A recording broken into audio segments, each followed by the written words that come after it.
Tanks are a massive part of Hell Let Loose, and an experienced tank crew in a medium, heavy, or hell, even a recon tank can make a lot of difference if used correctly. But with a lot of new players coming into the game, whether you're from Epic Games or Games Pass or whatever, there's been a lot of tank crews that seem like they just don't really know what they're doing. And this video is to try and help some of those newer players out and to at least get the basics of armor. Now, what we're going to go over today is we're going to talk about just essentially how each position works, from the driver, the gunner, the spotter's position, and what you can do in those positions with each of the tanks. Also, essentially, the balancing of armor and how it is. Because even though this game is a milsim type game, the armor mechanics in terms of weapon penetrations and stuff like that aren't entirely realistic. And it's important to know some of these if you're going into Hell Let Loose armor. But for you new players, here's how armor works in Hell Let Loose. To start off, let's go over the roles of the tank crew, as you can have up to 3 people in a crew. You can have 1 tank commander and 2 crewmen. So the tank commander essentially is the person who can talk to officers, get information for them, request tanks from command, that sort of thing. Crew members are just extra people in the squad that can help crew your tank. Now, for any of the roles such as gunner, driver, or spotter, which we'll get to in a little bit, they can be filled by anyone. It does not matter what role, whether you are a tank commander or a regular crewman, you can do any of the roles however you wish in your own tank crew. Now, going on to the different classes you have, or loadouts you have for these classes, you have for the tank commander, you have like a submachine gun class where it's more if you need to get out and defend yourself, stuff like that. And then you have the mechanics loadout where you can swap out the submachine gun for a blowtorch, where you could repair while on the battlefield. You don't have to go back to HQ or ask an engineer to help you out. For the crewman, you are stuck with a pistol, bandage, and knife for your first loadout, and then once you get to level 3, you get the mechanics loadout where you get a extra blowtorch. Now that we've talked about the tank crew composition, let's talk about the different roles that tankers can fulfill. That being the driver, gunner, and spotter's position. We'll start off talking about the driving section. So if you're the driver of a tank, it's pretty simple. You move the tank around. And essentially, you can move it forwards, backwards, to the sides, wherever you need to go. Now, when you enter a tank for the first time, you'll have to start the engine. And everyone is different with what key or button they use, depending on what you're on. That button will be at the bottom right of your screen where I'm pointing out now. And essentially, with every tank, they do have different speeds and different acceleration rates, stuff like that. We're not going to get too into that today, but we're going to at least explain how you need to do things. So when it comes to most tanks, any tracked tank, I should say, they have a manual transmission. So that means you have to cycle the gears up or down in coordination with the RPMs. So the way you can look at this here, and I've restarted the footage here, if you look where I need you to go here, the RPM meter is the small dial next to your speed per hour. And what you see here is I'm in first gear. Now, as you see, the little arrow is pointing more towards the 30. Once I cycle the gear, it slows down for a second, but then it gets right back between the 25 and 30. This is the ideal range you want to swap gears to go faster. That way, you don't lose all your RPMs and slow down and not be able to recover. Because once you can't recover, you have to restart from scratch. So it's important to make sure you're within that 25 to 30 RPM range to cycle gears to go faster.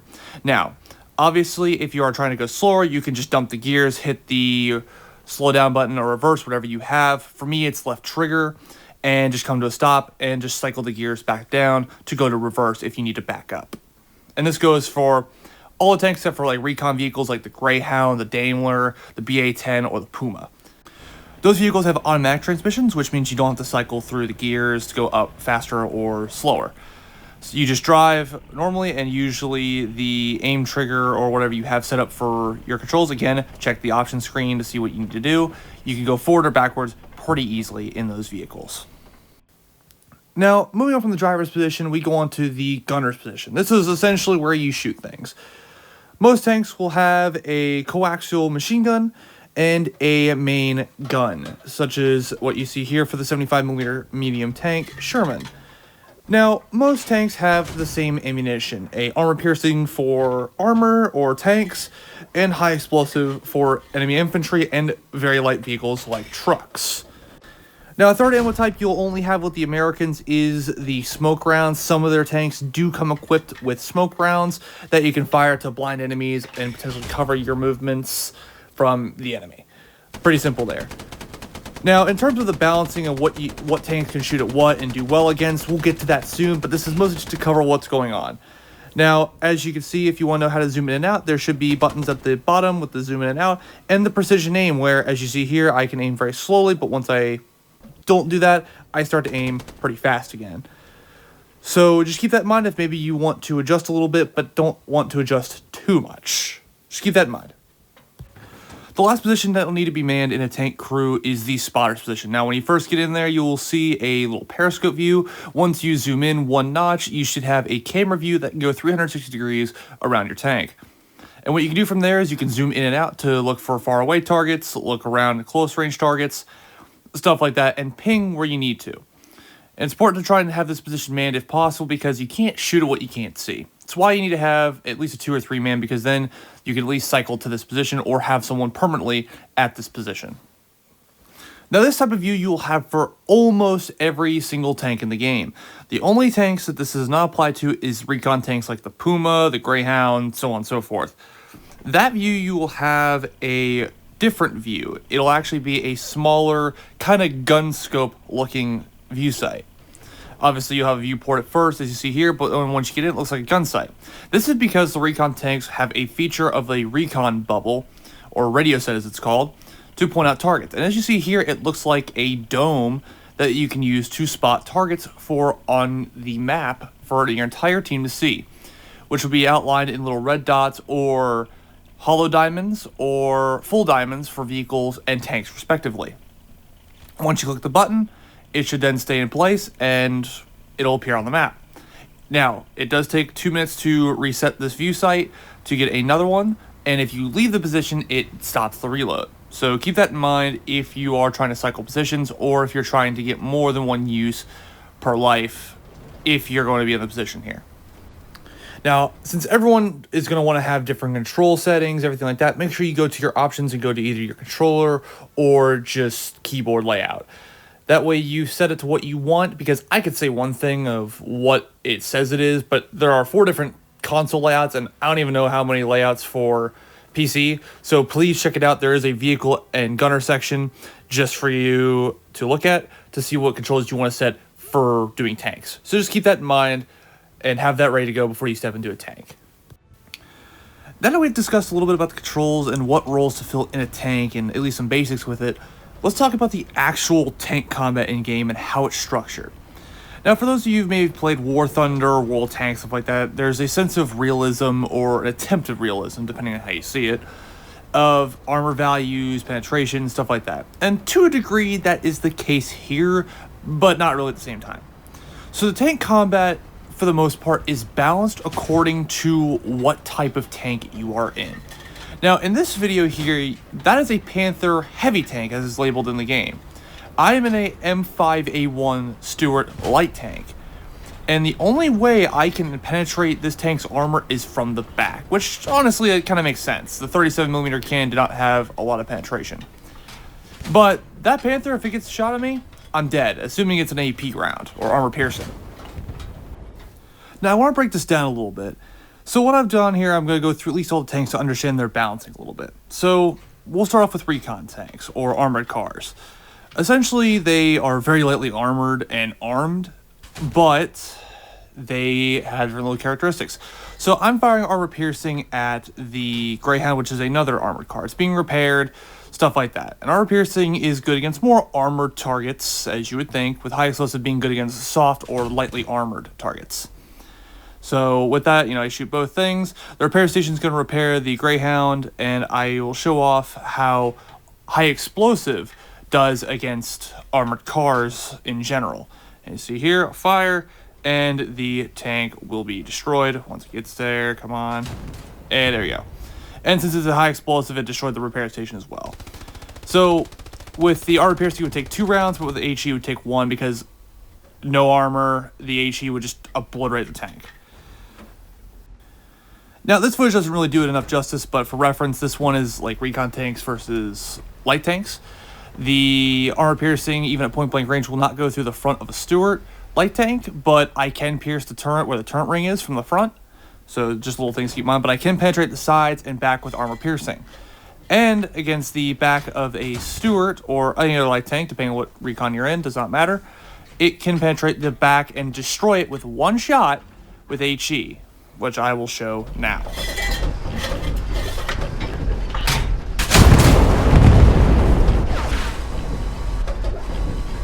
And to truly show this off, I want to go up against a medium tank and a recon tank. So with a 50mm cannon, it's not bad against most armors in real life.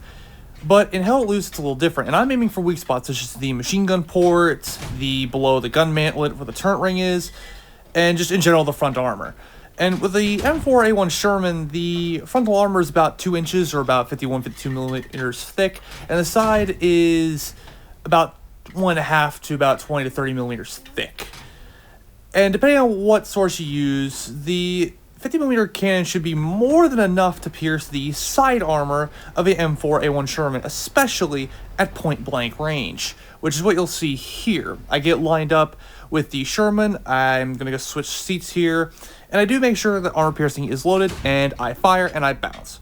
This will be the last little test I show to show that this is where the balancing kind of comes into play here. It doesn't matter how many times I hit it, there's no damage being done to the tank besides scratching the paint. Now, once I go around it, however, I can do damage to it. Don't mind me running into the map border there. We're not going to talk about that one. Now, HE will not work on heavy or medium tanks in this tank, but armor piercing works just fine. It'll just take 4 shots for a medium, 5 shots for a heavy. Again, this is just an example. Now, with all the other tanks, you can be balanced in terms of, mediums can go up against other mediums, like they'll pierce their frontal armor. Heavies do the same thing unless you're well angled, stuff like that. Also, to know if you've penetrated, you will hear this sound. Now, I know that was a broad oversimplification, but if you have any questions about the balancing, please let me know. I will help you out. Now, going into weak spots. So there are some tanks that do have weak spots when you're in a tank, maybe in a medium against a heavy, or just in the same tier, light versus light, such as the Lux and the Panther. In this example, I'm shooting at a Panther heavy tank in the M4A1 medium American Sherman. So, as you see, I'm bouncing off of the front armor, but when I start going for the turret cheeks, I start doing damage. And after 3 shots, I will kill the Panther, as you'll see on screen now. I just wanted to throw this in there to know that there are some tanks with weak spots. I encourage you to go into the training range and test it out if you are really interested about playing armor and understanding it a little bit more. But I just wanted to throw this out there as there is some weak spots on some tanks. You just gotta know what they are. Now that we've talked about just how tank combat kind of works in Hell Let Loose and the little positions and the roles, let's talk about tank health bars and just how the tank health works in Hell Let Loose. So if you notice at the bottom of the screen towards where the compass is, you'll notice 4 little icons, 2 of which are colored in and 2 of which are white. So on the far left, you have the tank hull icon, which is your overall tank hull health. The turret, which is the health of the turret. The engine icon for your engine. And the tracks for, well, your tracks. Kind of self-explanatory. These things indicate different modules of the game that can be damaged that can either A, affect the performance, or B, in the terms of the hull, mean your overall tank health. Now, as you see here, my hull is damaged and my tracks are damaged. Just as the example here, which means my mobility is slightly reduced, but not fully reduced to that point. And my hull is damaged, but I'm still combat capable, as you just see there. Starting from right to left here, let's break down everything, starting with the tracks. So tracks are one of the main things that causes movement in the tank, and they can be damaged by other tanks, AT guns, rocket launchers, mines, satchels, whatever. And the way things are with the tracks is if they are damaged, they do cause, as I understand it, some slight changes in speed, but overall you can maintain a good top speed. The main things happen here is if the tracks are fully destroyed, meaning the icon will appear fully red, and the white outline will be essentially gone. This means you can only go in 1 gear or backwards. So you can't go 2nd gear, 3rd gear, 4th gear. You're almost immobilized, but you can still move a little bit. In terms of the engine, this one's pretty self-explanatory. If your engine takes a little bit of damage, it does degrade a little bit, but overall you can still maintain a good top speed, even if it is heavily damaged.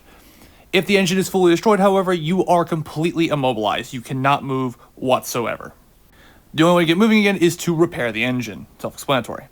Going on to the turret now, if the turret is damaged, your turret speed will degrade significantly until it's destroyed, which means you will have very little turret traverse.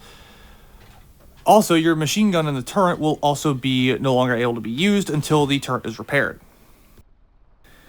Now, in terms of if your turret keeps getting hit, what will happen is once the turret is also fully destroyed, any damage into the turret will then go into the hull, which leads me to my next thing, the hull.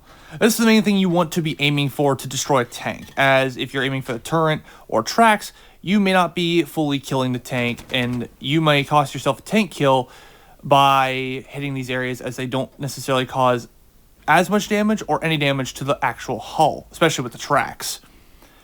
The hull damages your overall health bar of the tank. Once that reaches 0, your tank is destroyed. So just keep that in mind.